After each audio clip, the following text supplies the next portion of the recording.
اللہ تعالیٰ نے ہم مسلمانوں پر یہ احسان فرمایا ہے کہ ہمیں نبی پاک علیہ السلام کی غلامی عطا فرمائی ہے۔ زندگی اللہ تعالیٰ کا بہت بڑا انعام ہے، لیکن اگر زندگی خاردار وادیوں کے نظر ہو جائے، لاؤبالی پن میں ساری گزر جائے، جذباتی سوچوں کی نظر ہو جائے، تو زندگی کے قیمتی اور زرخیز لمحات سارے ضائع ہو جاتے ہیں۔ اللہ تعالیٰ کا ہم پر یہ خاص فضل و احسان ہے کہ ہمیں محبوب عطا کر کے فرمایا لَقَدْ كَانَ لَكُمْ فِي رَسُولِ اللَّهِ أُسْوَةٌ حَسَنَةٌ، فرمایا تمہارے لیے رسول پاک کی زندگی میں بہترین نمونہ ہے۔ امت اگر جینا چاہے گی تو صرف اس صورت میں جی سکے گی کہ اپنے آپ کو ان رستوں کا مسافر کرے جو رستے رسول پاک نے عطا فرمائے۔ ہمارے ہاں روزمرہ کی جو زندگی ہے اس میں ہمیں حضور کی مقدس سیرت پاک سے فیض لینا چاہیے۔ جب ہم ہر وقت حضور کے طریقوں کو اپنائیں گے تو ہر وقت محبوب کی یادوں میں رہیں گے، ہر وقت کا میلاد رہے گا، ہر وقت کی ذکر کی محفل رہے گی۔ اپنی زندگی کے شب و روز میں حضور کی سیرت مقدسہ کے انمول خوبصورت موتیوں سے فیض یاب ہونے کی پوری کوشش کی جائے۔ ایک تو حضور کی مقدس حیات مبارکہ میں ایک چیز بڑی منفرد ہے، وہ ہے عزم، ارادے کی پختگی۔ اور جب محبوب پاک علیہ السلام کو ارادہ مبارکہ کر لیتے تو پھر حضور اس پر ڈٹ جاتے، اور نبی پاک علیہ السلام کا ڈٹ جانا وہ لوگوں کو بھی متوجہ کرتا۔ ہمارے ہاں نا سوچیں پکی نہیں ہوتی، 10 لوگوں سے مشورہ کرنے کے باوجود بھی ہمارے ارادے مضبوط نہیں ہوتے۔ نوجوان نسل پڑھائی شروع کرتی ہے تو وہ 10 دفعہ 20 دفعہ ارادہ بدلنا ضروری سمجھتی ہے کہ یہ چھوڑ نہ دوں، یہ رہنے نہ دوں، اس کا بھلا کیا فائدہ ہوگا۔ جب آپ نے ایک سفر شروع کر لیا ہے پھر اپنے رب پر بھروسہ کریں اور آگے بڑھیں۔ جو لوگ سفر شروع کرتے ہیں ان کی منزل آ ہی جایا کرتی ہے۔ میرے عزیز، اللہ کے محبوب علیہ السلام کا مقدس طریقہ مبارکہ یہ تھا کہ حضور عزم فرماتے، جد و جہد کرتے۔ حضرت ابو سفیان رضی اللہ تعالیٰ عنہ فرماتے ہیں کہ جنگ کے حالات میں نے اپنی آنکھوں سے دیکھے، میں حضور علیہ السلام کے ساتھ تھا۔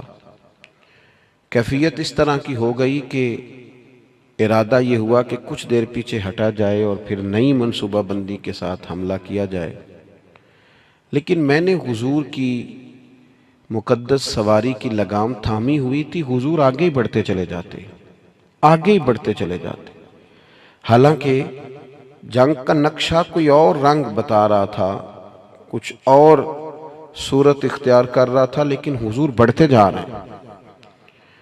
تو کہتے ہیں میں نے عرض کی یا رسول اللہ صلی اللہ علیہ وسلم 2 قدم پیچھے ہٹ کے نئی منصوبہ بندی کے ساتھ آگے نہ بڑھیں۔ تو حضور نے فرمایا نہیں، اب پیچھے نہیں ہٹنا، انا النبی لا کاذب، انا ابن عبد المطلب لا کاذب، پیچھے نہیں ہٹنا۔ کیوں کہ میں نبی ہوں، بات یہ بھی سچی ہے، اور میں عبد المطلب کا پوتا ہوں، بات یہ بھی سچی ہے۔ پیچھے نہیں اب ہٹنا، اب آگے بڑھیں گے، اب جد و جہد کریں گے، اپنی زندگی میں عزم کے ساتھ آگے بڑھیں۔ کمزور باتیں، کمزور ارادے اور جلدی تھک جانا، جلدی ہار مان جانا، جلدی دوستی لگانا اور جلدی ناراض ہو جانا، جلدی تعلق بنانا اور جلدی سے توڑ بھی دینا، جلدی سے کسی کشتی میں سوار ہونا اور جلدی سے اکتا بھی جانا، جلدی سے کسی مقام پر اپنے آپ کو کھڑا کرنا اور جلدی سے اس مقام کو بدلنے کی کوشش کرنا، اس سے انسان کبھی کوئی کام نہیں کر سکتا۔ اس کا عزم، اس کا حوصلہ، یہ بنیادی ضرورت ہے، اور سیرت پاک اس کا بنیادی درس دیتی۔ دوسری بات یہ ہے کہ یاد رکھیے گا، زندگی میں ایسا نہیں ہوتا کہ انسان کو سارا رستہ چھاؤں والا ہی ملے۔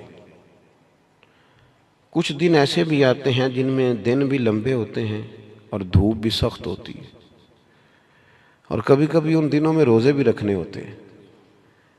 اب انسان کا کمال یہ ہے کہ جس طرح اس نے ٹھنڈے دن گزارے ہیں اور آرام کے دن گزارے ہیں، وہ سخت دھوپ کے دن بھی اسی مزے سے گزارے۔ وہ بار بار اگر شکوہ کرے گا، بار بار اگر تکلیف اپنی بتائے گا، بار بار اپنے زخم دکھائے گا تو کمزور پڑے گا۔ جب آپ چلتے ہیں، بڑا آسان سفر ہو نا، بڑا ایزی سفر ہے، خیر اب تو بڑی جلدی لوگ تھک جاتے ہیں۔ ہم اپنے بزرگوں سے سنتے تھے کہ لوگ بحری جہاز کے ذریعے حج کرنے جاتے تھے تو 6 مہینوں میں لوٹ کے آتے تھے۔ اب جو حاجی عمرے والے جاتے ہیں نا، حج اور عمرے پہ، ان کے کپڑوں کی استری نہیں ٹوٹتی۔ یعنی غریب آدمی بھی جو حیثیت نہ بھی رکھتا ہو، وہ بھی ایئرپورٹ پہ جب جاتا ہے نا، عام دنوں میں تو بس پہ بھی لاہور چلا جائے گا، ایئرپورٹ پہ جاتے ہوئے گاڑی میں جاتا ہے، اور وہاں سے آپ فلائٹ میں بیٹھتے ہیں، 4 گھنٹے کی فلائٹ ہے، کھانا آپ کی ٹیبل پہ آتا ہے، پانی آپ کی ٹیبل پہ آتا ہے، نیچے اترتے ہیں، صاف ستھری جگہ ہے، اے سی لگا ہوا ہے، اگر تھوڑی دیر انتظار بھی کرنا ہے تو ایک اچھی جگہ، ویٹ کیا آپ نے، امیگریشن کے بعد آپ باہر نکلے تو آپ کی گاڑی موجود ہے، اور وہاں جا کے آپ کو بندوبست نہیں کرنا، کمرے آپ کے طے ہیں، ہوٹل کا ووچر آپ کی جیب میں ہے۔ ناراض نہ ہونا، اتنی سہولتیں ہیں پر بندے خوش کوئی نہیں، پھر بھی کوئی شکوہ، کوئی پریشانی، کوئی دکھ، جس سے پوچھ لیں وہ پریشان ہی پریشان ہے۔ اللہ جانے کی اس بات میں کیا ایسی خاص منظر سامنے آ گیا ہے۔ او خدا کے بندوں، ان لوگوں سے پوچھو جو بحری جہاز کا سفر کرتے، 8 دن جانے میں لگتے، 8 دن آنے میں لگتے، 6 مہینے کا سفر ہوتا، کیسی صحبتوں سے لوگ وہاں پہنچتے، پھر جا کے بعض لوگ اپنا کھاتے، اپنا پکاتے، لیکن وہ ذہنوں میں جلد بازی ہے، پریشانی ہے، جذباتیت ہے۔ وہ جو ایک قرار بندہ مومن کی شان ہے کہ یار دکھ آ ہی جاتا ہے، زندگی ہے، کبھی سر درد ہو ہی جاتا ہے، کبھی جہاں سے روز پیار ملتا ہے کبھی جھڑکیاں ملی جاتی ہیں، تو آ جاتے ہیں حالات اوپر نیچے، لیکن اس میں اتنا گھبرا جانا، لیکن دکھ آتے، حضور کی سیرت پاک کو آپ پڑھیں، بڑا وفا والا ساتھ دیا سیدہ خدیجہ الکبریٰ نے، لیکن وہ وصال کر گئیں۔ 1 سال محبوب نے اس سال کو غم کا سال کہا جب ان کا وصال ہوا، وہ پردہ فرما گئی۔ یہ ایک بڑا گہرا بظاہر صدمہ تھا، لیکن حضور نے کسی جگہ تبلیغ کو نہیں روکا، وہ سفر چلتا رہا۔ محبوب مدینہ طیبہ تشریف لائے، حضور علیہ السلام کے صاحبزادے محبوب کی گود میں وصال فرما گئے، اور پھر جب حضور مدینہ طیبہ آئے، بدر کے لیے جب حضور تشریف لے جا رہے تھے تو صاحبزادی شدید علیل تھیں جو حضرت عثمان غنی رضی اللہ تعالیٰ عنہ کے عقد مبارک میں تھی، لیکن حضور اسی حالت میں تشریف لے گئے اور جناب عثمان غنی سے کہا کہ آپ رکیے، بیٹی کی دیکھ بھال کیجیے۔ جب محبوب واپس آ رہے تھے نا، بدر کی فتح ہوئی، تاریخی فتح، لیکن اس فتح کے ساتھ ایک گہرا غم بھی شامل تھا، اس لیے کہ کریم واپس آئے تو حضرت عثمان غنی حضور کی صاحبزادی کو تدفین کر کے مزار میں اتار کر واپس آ رہے۔ یہ ایک گہرا صدمہ محبوب پاک کو بظاہر پھر دیکھنے کو ملا، لیکن سفر جاری ہے، تبلیغ جاری ہے، جہاد کا کام جاری ہے۔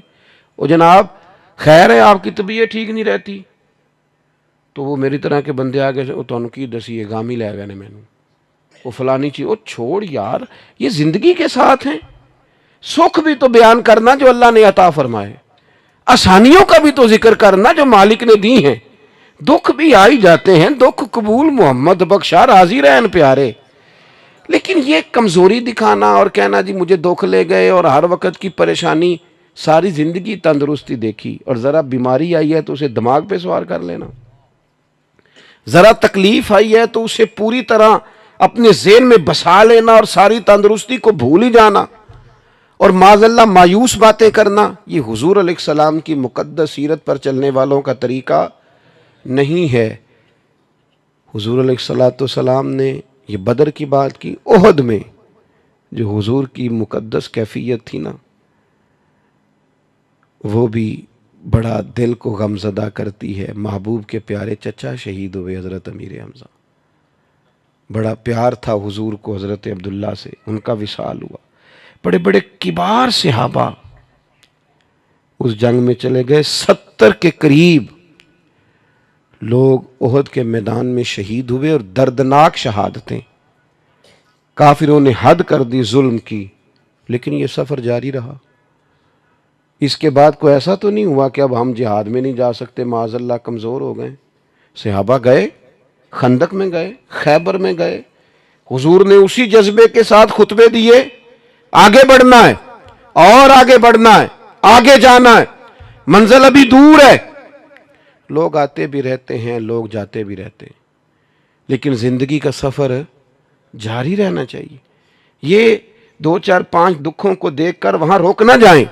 میں دیکھتا ہوں بعض لوگ بیمار اتنے نہیں ہوتے جتنے پریشان ہوتے ہیں، تکلیف اتنی نہیں ہوتی جتنی ذہنی طور پر الجھاؤ میں، یعنی وہ ڈاکٹر صاحب سے پوچھ رہے ہیں کہ کتنا کچھ چر لگ جائے گا ٹھیک ہوتے، تو ڈاکٹر کہہ رہا ہے جی مجھے تو خود نہیں پتا، دوائی لکھ دی ہے، اللہ کرم فرمائے گا، اور میں بھی اسی طرح دوائی کھاتا ہوں جس طرح آپ کھاتے ہیں۔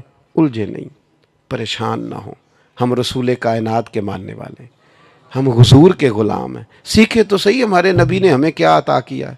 اور پھر تیسری بات، شکوے نہیں زندگی میں، شکوے بندے کو بے چین کرتے ہیں، شکوے کبھی نہ کریں، شکوے کمزور لوگ کرتے ہیں، ہارے ہوئے بندے شکوے کرتے ہیں، کمزور لوگ شکوے کرتے ہیں، شکوے نہیں۔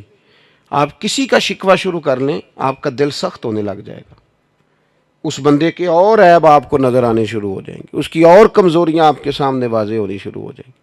آپ شکوہ شروع کر دیں، معاذ اللہ زندگی کی اور کئی محرومیاں سامنے آئیں گی، مجھے یہ بھی نہیں ملا، مجھے وہ بھی نہیں ملا، مجھے فلانے بندے نے، پھر تو آپ الجھ گئے۔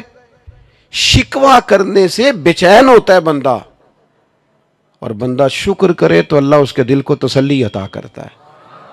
وہ شکر کرے کہ فضل ہی فضل ہے، کرم ہی کرم ہے، عطا ہی عطا ہے، رحمت ہی رحمت ہے۔ خدا جانے بلندی ہے کہ پستی پر جہاں میں ہوں وہاں کوئی نہیں۔ وہ اللہ کریم کی بارگاہ میں اس کے مزاج میں تشکر ہی تشکر، عطا ہی عطا ہو۔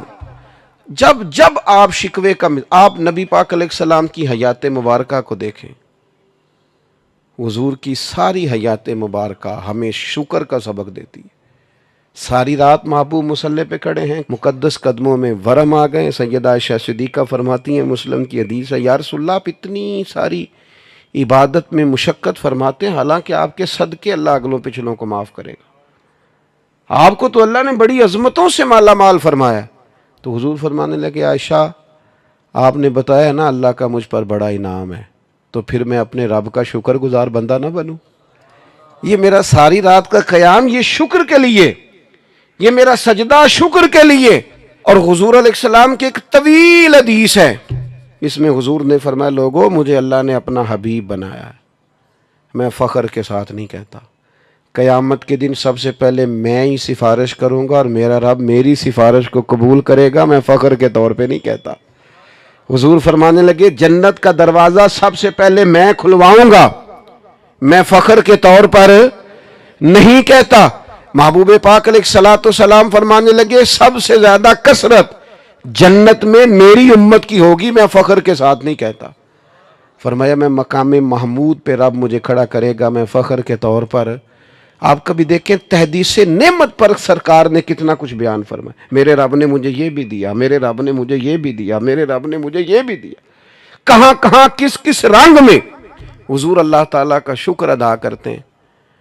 آج کسی سے بھی ملاقات ہوتی ہے نا، اس کے پاس ساری چیزیں ہی ہیں، ایک کوئی نہیں، صرف ایک کوئی صحت نہیں ٹھیک، یا 5 بچے ہیں تو 4 سیٹ ہیں، صرف ایک نہیں سیٹ، لیکن وہ اللہ خیر کرے ہمارے آنسو خشک نہیں ہوتے ہر وقت کی۔ او بھائی اتنی ساری نعمتیں ہیں نا، تو چلو ایک آدھ چیز جو ہے وہ ویسے ہی معاملہ اور طرف لے جاتی ہے، انسان کو رب سے جوڑے رکھتی ہے۔ اپنی زندگی میں یہ شکوے سے نکل آئیں، مزاج شکر والا، طبیعت ٹھنڈک والی، طبیعت قرار والی۔ مجھے بڑا سفر کرنا پڑتا ہے، اور مستقل طبیعت تھکی رہتی ہے، مستقل مسئلے دو ہی تھے، عمر بھر حل نہ ہوئے، ایک نیند پوری نہ ہوئی، دوسرا خواب مکمل نہ ہوئے۔ مسلسل سفر کرتا ہوں، لیکن میری کوشش ہوتی ہے کہ میں اپنی سفر کی اذیت کا کہیں ذکر نہ کروں۔ گھر میں بھی میری کوشش ہوتی ہے کہ میں جب آؤں نا کسی وقت تو میں اترتا ہوں گاڑی سے، ادارے میں بھی یا گھر میں بھی، تو میں کوشش کرتا ہوں ذرا دوستوں سے مسکرا کے ملوں۔ کیوں؟ اس لیے کہ کسی کے دل میں یہ خیال نہ آئے کہ یار یہ کام بڑا سخت ہے، ہم نے نہیں کرنا، معاذ اللہ، یہ ڈڈ ہے۔ ہمارے بچے پتہ ہے وہ والا کام نہیں کرتے جو ہم کرتے ہوتے ہیں۔ کیوں نہیں کرتے؟ اسی گھر آ کے دسی دے تہاڈا ابا بڑی مصیبت دا شکار ہے، وہ پھر پوچھیے نا کام کی کرنا ہے، کہنے نے وہ نہیں کرنا جڑا تسی کردے ہو، اساں کوئی اور کرنا ہے۔ کیوں؟ کہ ہم نے اپنے کام کا انہیں شکر بتایا نہیں کہ اللہ نے نوازا کتنا ہے۔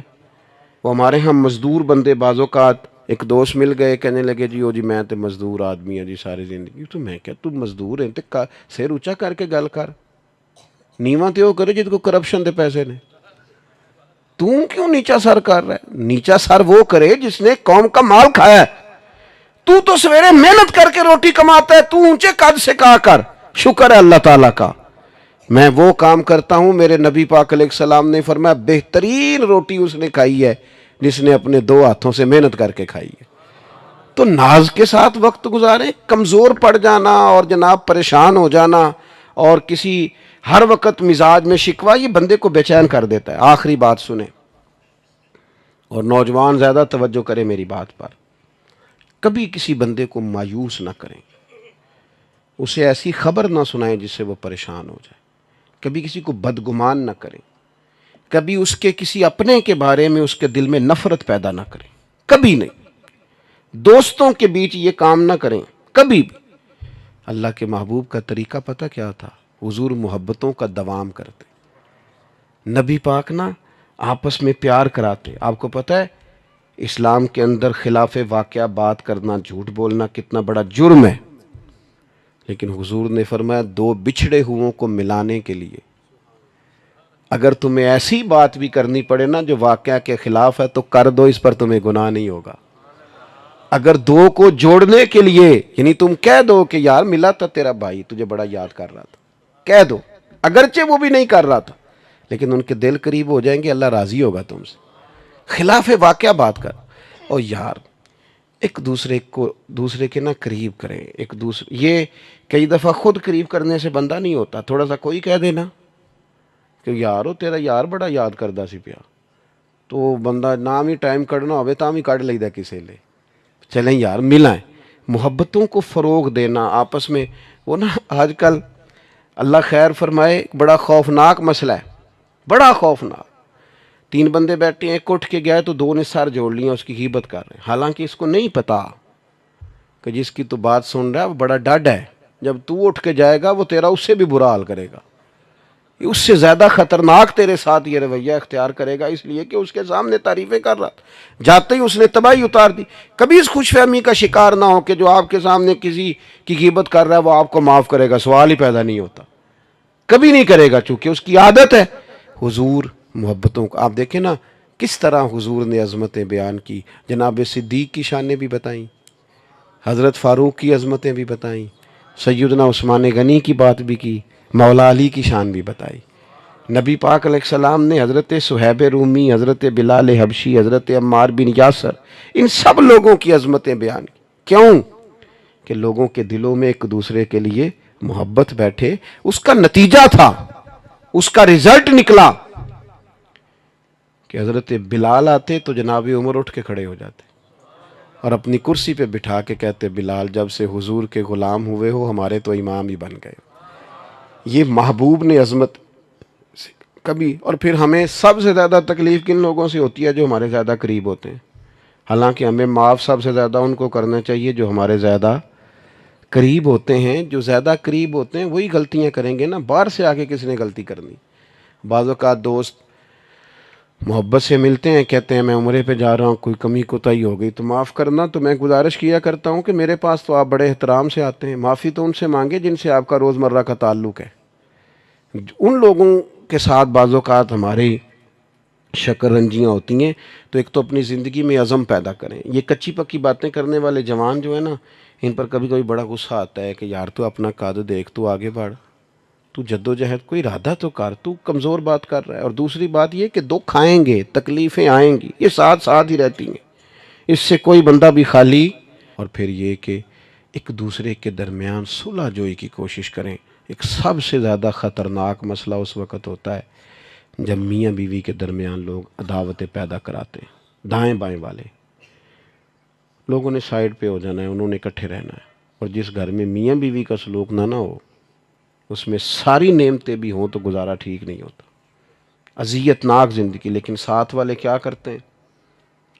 وہ بڑا سخت رویہ اختیار کرتے ہیں، وہ بڑا لہجہ۔ وہ میری دادی ایک بات ہمیں سنایا کرتی تھیں، وہ کہتی تھیں کہ ایک جگہ پہ ہم بیٹھے تھے تو لڑکا جو تھا ان کا وہ باہر سے آیا، تو وہ آ کے بیٹھ گیا، تو اب محبت کر رہی ہیں، سبق دے رہی ہیں، گھر کی کوئی بزرگ خاتون تھی، تو وہ اس کی اہلیہ کو کہنے لگیں کہ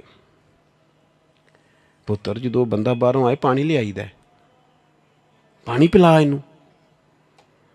تو کہتے وہاں ایک اور بزرگ خاتون بیٹھی تھی جو سمجھدار تھیں، وہ بچی اٹھ کے پانی لینے چلی گئی، تو اس نے کہا یہ تم نے نصیحت نہیں کی، یہ تم نے اس کے خاوند کے دل میں اس کی عداوت پیدا کی، بات تم نے بھلا کس طرح سمجھائی ہے؟ وہ سوچے گا کہ یار اس کو اتنا بھی نہیں پتا کہ میں آیا ہوں تو پانی پلا دے، یہ بات تمہیں اکیلے میں کرنی چاہیے، وہ تو اس سے دور ہو جائے گا ذہنی طور پر۔ تو کہتے ہیں پرانے لوگ اس قدر زیادہ باریک چیزوں کا خیال رکھتے تھے کہ عداوتیں پیدا نہ ہوں۔ لیکن یہاں لہجہ ہی اور ہے، انداز ہی اور ہے، لوگ فروغ ہی پتہ نہیں کس چیز کا کرتے ہیں۔ محبتوں کے فروغ کی کوشش کریں، دوستوں میں، گھر والوں میں، دائیں بائیں کوشش کریں لوگ جڑے رہیں، لوگوں کو توڑنے کی کوشش۔ اور یاد رکھنا جو بندہ لوگوں کو توڑنے کی کوشش کرتا ہے نا، آخر میں خود اکیلا رہ جاتا ہے، وہ ٹوٹ جاتا ہے، تنہا رہ جاتا ہے، اس کا کوئی اپنا نہیں رہتا، کیونکہ اس کی کوشش ہی کچھ اور تھی، وہ کچھ اور کرنے نکلا تھا۔ وہ ایک شعر کسی شاعر نے کہا ہے اور غزل ابھی تک مکمل نہیں ہو سکی، اس نے کہا تھا تمام عمر کے کانٹوں کی آبیاری پر عجیب شخص ہے گلشن کی بات کرتا ہے۔ خود ساری زندگی کانٹے بوتا رہا ہے اور خواہش اس کی یہ ہے کہ باغ بن جائے، یہ کیسے ہو سکتا ہے بھائی؟